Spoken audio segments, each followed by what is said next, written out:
वंश में बाबर को जाना, बाबर के बाद हुमायूं को जाना, हुमायूं के बाद अकबर को जाना, और अकबर के बाद उसका उत्तराधिकारी कौन? जहांगीर। जहांगीर जिसका कि आपको नाम क्या था? सलीम नाम था। इसी को क्या कहते हैं हम लोग? जहांगीर। सलीम किसका बेटा था? अकबर का। किसका? आप लोग एक नाम सुने होंगे, कभी ना कभी सुने होंगे निश्चित, अनारकली के बारे में। अभी भी लोग कहता है कि अनारकली और सलीम का प्रेम कथा। जैसे आपने इससे पहले सुना था इतिहास में ही आपको राजा दुष्यंत और शकुंतला के प्रेम कथा, ऐसे ही ये प्रेम कथा है किसका? अनारकली और सलीम का। अनारकली एक आपको डांसर थी, कहने का मतलब है कि नृत्य क्या करती थी। इसकी माँ भी आपको एक नृत्य ही करती थी। किसकी माँ? अनारकली की माँ भी आपको क्या करती थी? नृत्य क्या करती थी? किसकी माँ? अगर आप कहा जाए तो आपको नूर खान नाम इनके माता का, तो नूर खान इतनी अच्छी नृत्य कला जानती थी कि आपको किसकी माँ? क्या नाम? नूर। तो नूर खान जो आपको एक अच्छे नृत्य क्या करती थी? क्या करते थे? इसके नृत्य को देखकर एक दिन अकबर इसको यानी वचन देते हैं कि तुम जो मांगना चाहते हो मांगो। किनसे? लेकिन अकबर से ये मांग नहीं करती है कुछ, ये आपको नहीं मांग करती है कि हमको कुछ चाहिए। तो अकबर मांगेंगे तभी ना मिलेगा अकबर से, क्योंकि बिना मांगे कुछ नहीं मिलता। आप लोग जानते हैं ना कि पैसा भी फी भी मांगते तभी मिलता है। कुछ बच्चा पैसा लेके चले जाता रास्ता से, कहते पैसा लाया था? जी सर लाए थे, ले लीजिए। यानी बिना मांगे फी भी मिलने वाला नहीं है इस कलयुग में। और हम लोग तो मध्यकाल की बात कर रहे हैं, तो मध्यकाल में भी इसका मतलब नहीं मिला। तो अनारकली को अकबर चाहता है कि अपने हरम में रखे। कुछ लोगों ने आरोप लगाया कि ये खुद उसके साथ शारीरिक संबंध अपनाया करता था। कौन? अकबर। लेकिन यहाँ पर आपको इतिहास है, प्रमाण की तो आवश्यकता है नहीं। तो अनारकली दिखने में बहुत सुंदर थी। एक दिन आपको अनारकली और सलीम के कथा के बारे में, प्रेम कथा के बारे में कुछ इतिहासकार कहते हैं कि आपको इनके साथ देख लिया गया अकबर के द्वारा। कुछ कहते हैं क्या कि आपको ये जानकारी दी गई अकबर को। जब अकबर को जानकारी दी जाती है इन दोनों के प्रेम कथा के बारे में, तो ये सलीम को भी आपको और अनारकली को भी समझा देते हैं अलग अलग आपको जीवन यापन। लेकिन सलीम समझता नहीं। सलीम अपने यानी आपको प्रेमिका अनारकली को कहा करता था कि हम तुझे आपको मालिका ए हिंदुस्तान बनाएंगे, यानी हिंदुस्तान की एक मालिका बनाएंगे। कौन कहा करता था? सलीम। लेकिन आपको इन दोनों के प्रेम कथा के बीच में पिताजी आ जाते हैं। और पिताजी आने के वजह से, क्योंकि क्यों नहीं आएंगे पिताजी? क्योंकि पिता अर्थात आपको जन्मदाता होता है, तो वो क्यों नहीं आएंगे? क्यों अपने मन से? और एक आपको नृत्य कला की बेटी को वो आपको कभी नहीं चाहेंगे कि हमारे घरों की रानियां बन जाए। इसके लिए खिलाफ करते हैं कौन? अकबर। कहा जाता है कि आपको अनारकली को गुप्त रूप से सलीम अपने लोगों के सहयोग से बाहर निकलवा देते। यानी सलीम अपने सहयोग से इसको क्या करते हैं? बाहर निकलवा देते हैं। लेकिन अकबर का कहना हुआ कि अनारकली को मेरे सामने पेश किया जाए।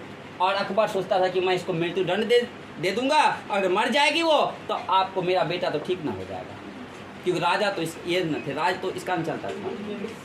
और अनारकली को सलीम क्या करता है? छिपा देता है। इस प्रकार से छिपा करके बाहर कर देता है कि जानकारी तक नहीं किसी को कि कहाँ है अनारकली। तब आपको सलीम को ही बंदी बना लिया जाता है राजा किसके कहने पर? ऐसी स्थिति में कहा जाता है कि आपको इनको ही मौत की सजा देने के लिए तैयार हो जाते हैं। कौन? इस बात की जानकारी अनारकली को जैसे ही लगता है, अनारकली दौड़ी चली आती है किसके पास? राजा के दरबार में, और कहती है कि ये मौत की सजा हमें दें, बल्कि सलीम को ना दिया जाए। इसको नहीं दिया जाए।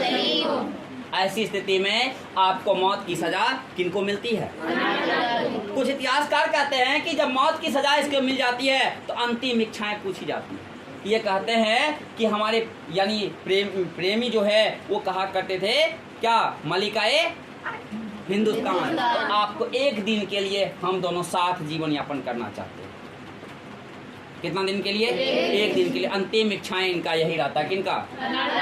तो आपको अकबर मान जाते हैं, इन दोनों को एक दिन के जीवन यापन करने के लिए साथ छोड़ देते हैं। कुछ इतिहासकार कहता है इसको फांसी की सजा दी गई, लेकिन कुछ इतिहासकार कहते नहीं, अनारकली और सलीम जब आपको एक दिन जीवन यापन करते हैं तब उसकी माँ को याद आता है कि अकबर ने मुझे अकबर शासक बोले हुए थे कि आप कुछ मांगो मैं तुझे दे दूंगा।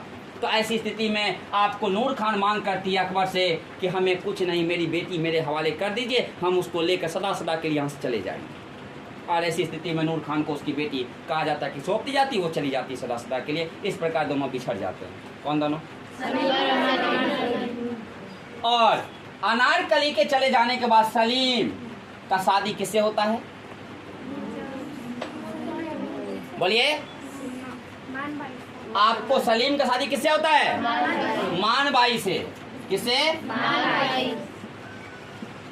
मानबाई।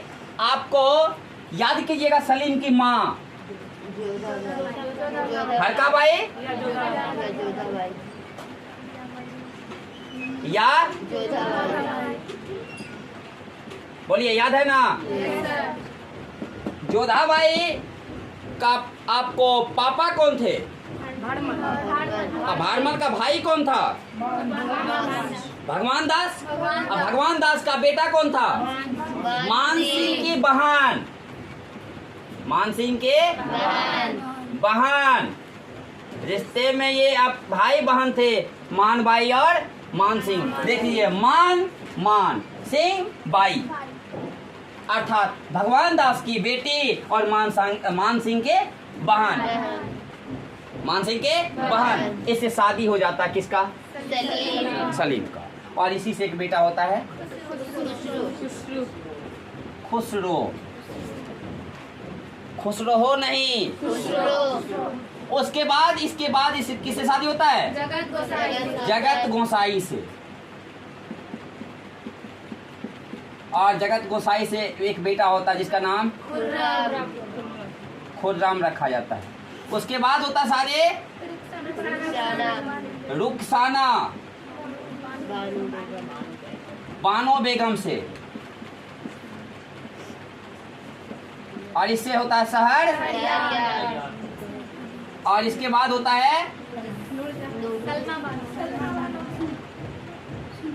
सलमान। और इससे कौन होता है? उसके बाद होता है किससे?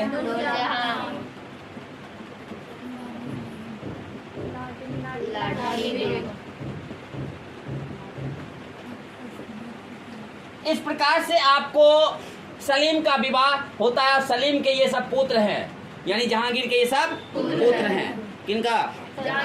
और जहांगीर का आपने नाम सुना है, किसका जन्म कब हुआ था? 1559 के 69। ध्यान दीजिए आप, आपको इसका जन्म जो है आपको 59 लिखाया गया कि 69 लिखाया गया? इनका जन्म 69 ईस्वी में हुआ।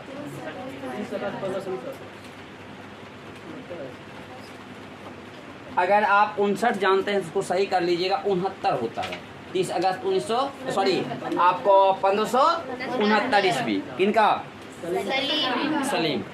तो आपको सलीम जब राजगद्दी पर रहते हैं तो आपको खुसरो जो है, कौन? इसका सबसे बड़ा पुत्र मानबाई का जो मौत होता थी, ये अपना आरोप लगाता अपने पिता के ऊपर। कौन? खुसरो। कौन? खुसरो। तो खुसरो सबसे पहले अपने पिता के खिलाफ विद्रोह करते हैं। सबसे पहले राजगद्दी को प्राप्त करने के लिए खुसरो जो है, कहा जाता है कि 1605-6 ईस्वी में अपने पिता के खिलाफ क्या करते हैं? विद्रोह करते हैं। और इस विद्रोह में इनका साथ देता है सिख धर्म के 5वें गुरु अर्जुन देव। कौन देव? अर्जुन देव इनका साथ देते हैं। किनका?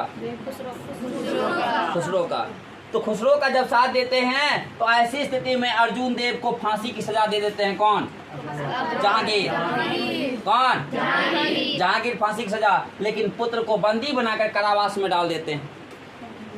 तो बंदी बनाकर जब कारावास में डाल देते हैं, कुछ समय के बाद कहा जाता है कि उनका आंख भी निकलवा लेते हैं। दोनों आंख निकलवाने के बाद कहा जाता है कि इसको 1621 ईस्वी में यानी खुर्रम का यानी हत्या करवा देते हैं। कहाँ? कारावास में। तो खुर्रम की कहानी खत्म। सॉरी, खुसरो की कहानी खत्म। तो आपको खुर्रम है, इसके बाद कौन? खुर्रम। और उसी समय में अहमदनगर में, कहाँ? अहमदनगर के एक वजीर थे जिसका नाम था मलिक अंबर। अहमदनगर के वजीर कौन थे? मलिक अंबर बहुत शक्तिशाली थे। यानी यहाँ पर अन्य सेनाओं को भेजे नहीं, आपको मुगल वंश का यानी आपको सत्ता कायम हो पाया। इस स्थिति में इन्होंने अपना सेकेंड बेटा खुर्रम यानी खुसरो के बाद, यानी खुसरो तो खत्म की बात हम लोग बात कर रहे हैं, लेकिन आपको उससे पहले ही ये बात है, यानी खुर्रम को ये भेजते हैं कहाँ? अहमदनगर। ऐसी स्थिति में खुर्रम जो यहाँ आपको आक्रमण करते हैं और यहाँ जो आपको यानी दोनों के बीच में टक्कर होती है, किसके किसके बीच? इसमें आपको वजीर मलिक अंबर का हार होता है और यहाँ जीत जब जाते हैं आपको कौन? खुर्रम। तो खुर्रम का यहाँ उपाधि मिलता है शाहजहां का। कौन सा उपाधि मिलता है? तो खुर्रम को शाहजहां का उपाधि मिल जाता है। तो यानी खुर्रम ही शाहजहां है। खुर्रम ही शाहजहां। खुसरो अलग था, खुसरो उसी का भाई है, वो अलग था। इसके अलावा मेवाड़ में चलते हम लोग। कहाँ?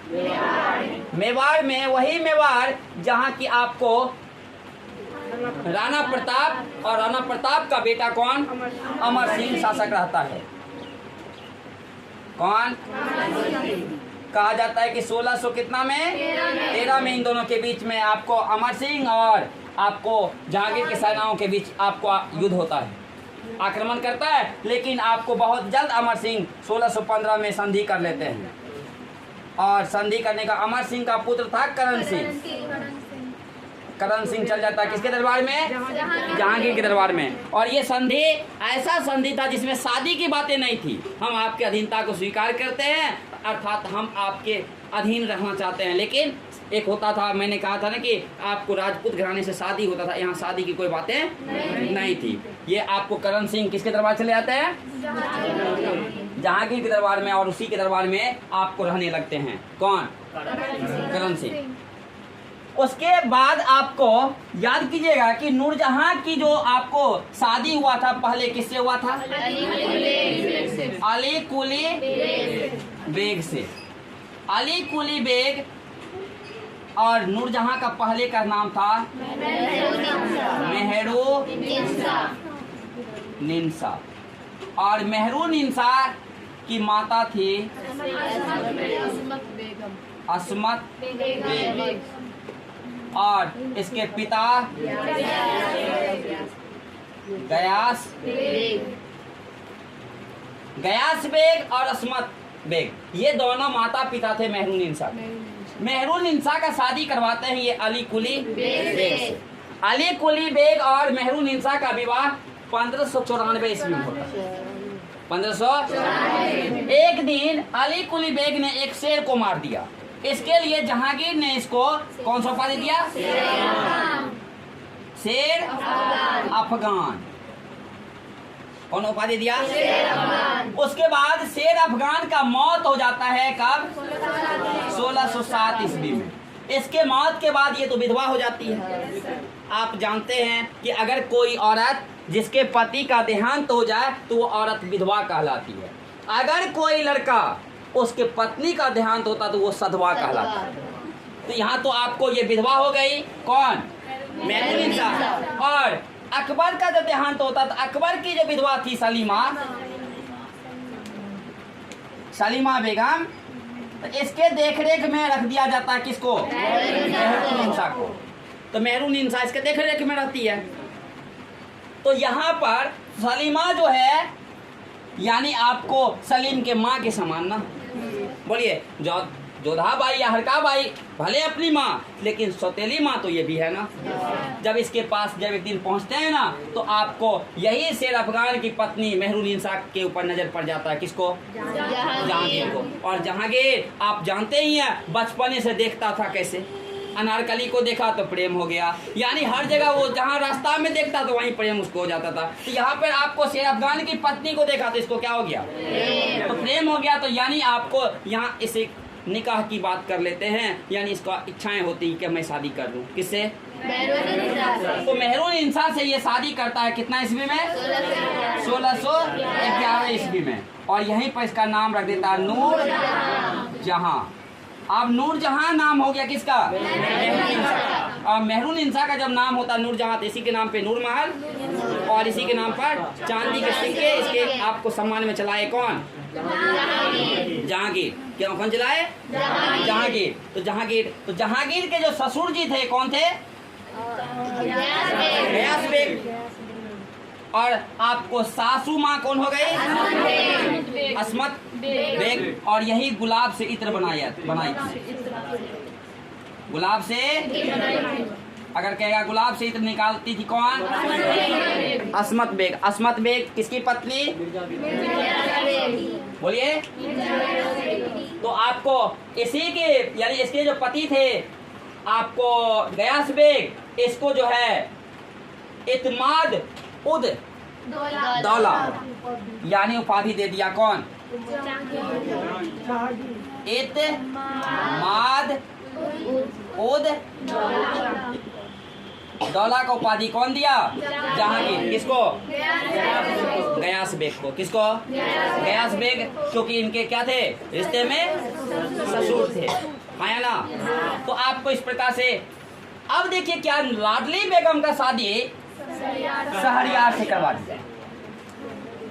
लाडली बेगम का शादी किससे? अब देखिए कि शहरयार की यानी आपको शहरयार जो है इनकी सासू माँ कौन हो गई?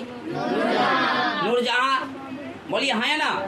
नूरजहां सोच रही है कि मेरे जो दामाद जी, देखिए जब बेटा को कोई पद न मिले तो आपको निश्चित है सोचती है कि दामादे को मिले। तो ये सोच रही है क्या नूरजहां कि मेरा जो दामाद है शहरयार, यही कहीं राजगद्दी संभाल लेता अपने पिता के बाद तो कितना अच्छा रहता। बोलिए हाँ या ना। इधर पिता भी सहयोग कर रहे थे किसको? खुर्रम को। लेकिन अब इधर से नूरजहां सोच रही है किसको? आप बताइए विवाद बनेगा कि नहीं बनेगा? बोलिए विवाद होगा कि नहीं होगा? एक गुटबाजी भी हुई थी। गुटबाजी की बात हम लोग अभी नहीं कर रहे हैं, हम लोग कर रहे हैं कि ये नूरजहां सोच रही है शहरयार को, क्योंकि शहरयार लाडली बेगम के पति लाडली भाई बहन। आप इस्लाम धर्म में जान लीजिए कि आपको रिश्ते में भाई बहन लगे या रिश्ते में आपको चाचा और भतीजी का रिश्ता रहे, सिर्फ वहाँ पर दूध आपको माँ के स्तन से नहीं पी है शादी कर लिया जाता है। लेकिन मैं आपको बताऊंगा कि इस्लाम की कानून इसके अलावा भी कुछ बातें कहता है, क्योंकि वो आपको कुछ स्थान पर कहता है कि यहाँ आप शादी नहीं कर सकते। हम उसकी बातें आपको अलग बात करेंगे, लेकिन अभी तो हम बात कर रहे हैं। तो शहरयार का शादी किससे? लाडली बेगम। लाडली बेगम के पिता हकीकत में कौन थे? अली कुली बेग, जिसको शेर अफगान भी कहे थे। और आपको माँ हकीकत में नूरजहां नाम से या पहले मेहरुनिसा ना, लेकिन इसका शादी कर दिया शहरयार से। अब ये चाहेगी ना कि शहरयार ही क्या बने? राजगद्दी को संभाले, लेकिन ऐसा होता नहीं है। ये क्या करते हैं? खुर्रम भी विद्रोह कर देता है राजगद्दी को प्राप्त करने के लिए। किसके खिलाफ में? अपने पापा के खिलाफ में। अपने क्योंकि पापा का झुकाव, क्योंकि नूरजहां तो प्रेम करके ने शादी किया था, ये नजर पड़ा। और अब बताइए कि पत्नी तो वहाँ दबाव देगी ना। ऐसी स्थिति में खुर्रम को लगता है क्या कि मेरे पापा कहीं हमको राजगद्दी ना संभालने दें। ऐसी स्थिति में 1623 ईस्वी में अपने पापा के खिलाफ में ये विद्रोह करता है। कौन?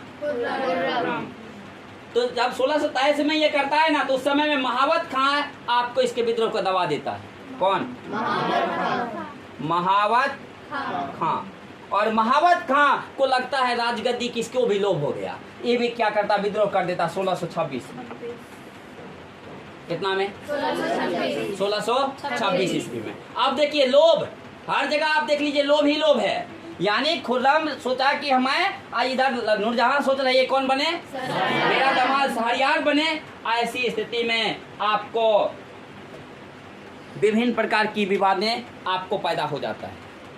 बोलिए हाँ या ना? किसको लेकर के? राजगद्दी को लेकर के।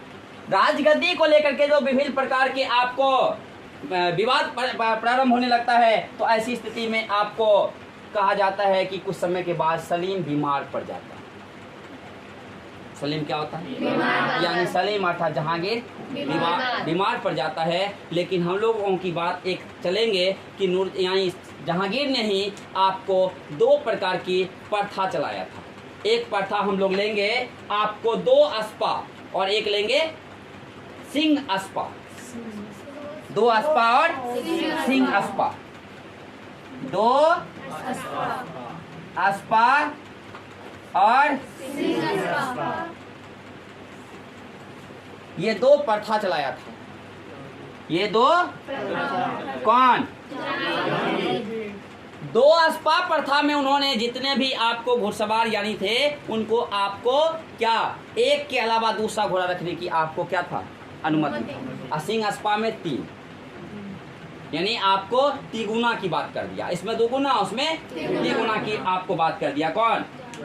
इसी समय में आपको इन्होंने एक आत्मकथा अपना लिखा। जैसे पापा इसके यानी इसके जो जहांगीर के जो पापा थे कौन? अकबर। अकबर के पापा कौन?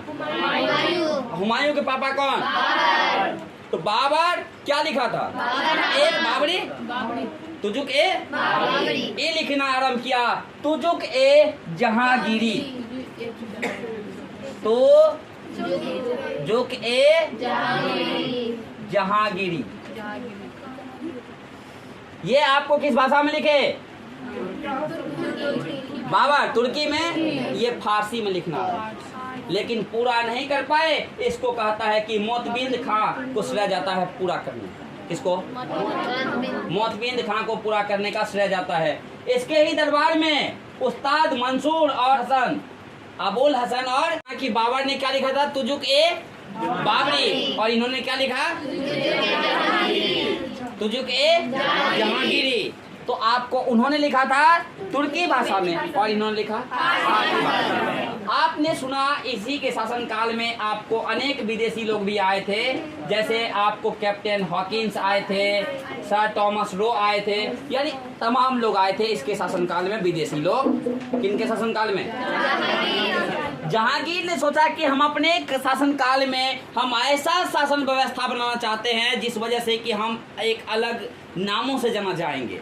इन्होंने सोने की एक जंजीर बनवाया और उसमें घंटी लगवा दिया कि जिस किसी को अगर न्याय लेना है तो उसको जाकर के आप बजा दें। तो आपको सोने की थी, तो अगर उसको जैसे बजाएगा तो ये आवाज डायरेक्ट किनके कानों तक पहुंचती थी? जहांगीर तक। तो सब लोगों को वो न्याय देते थे, इसलिए इसको न्याय का जंजीर भी कहा गया। न्याय किनको? जहांगीर को। इस प्रकार से जहांगीर का देहांत 1627 ईस्वी में होता है। और इनका उत्तराधिकारी खुर्रम, जिसका यानी नाम इन्होंने अपने पुत्र का नाम क्या दिया था? शाहजहां। ये बनते हैं। शाहजहां के बारे में हम लोग अगले दिन पढ़ेंगे।